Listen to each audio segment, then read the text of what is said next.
Patuloy sa ating mga balita, hindi gagalaw sa loob ng 30 hanggang 60 araw ang presyo ng delata, kape at iba pang pangunahing bilihin.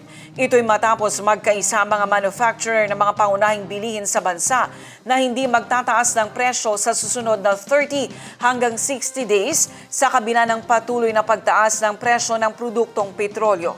Ang News Now sa report.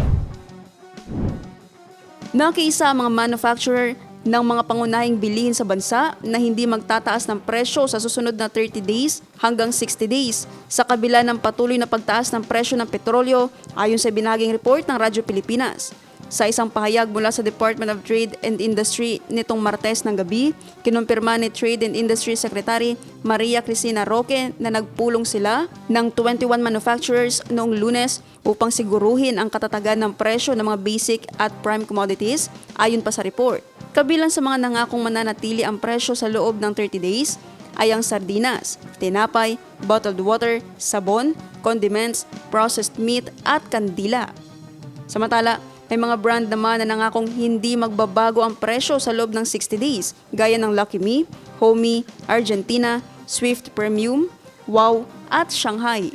Ang mga kumpanya naman ng Copico, Nescafe at Sunmig Coffee ay nagpahayag din ng suporta na panatili ng kasalukuyang presyo sa ngayon. Ayon kay Secretary Roque, batid ng gawaran ang bigat ng gastusin ng mga mamimili, pati na rin ang pressure sa gastos ng mga manufacturer ayon pa sa report. Naphtali Velarde, iMinds, Philippines.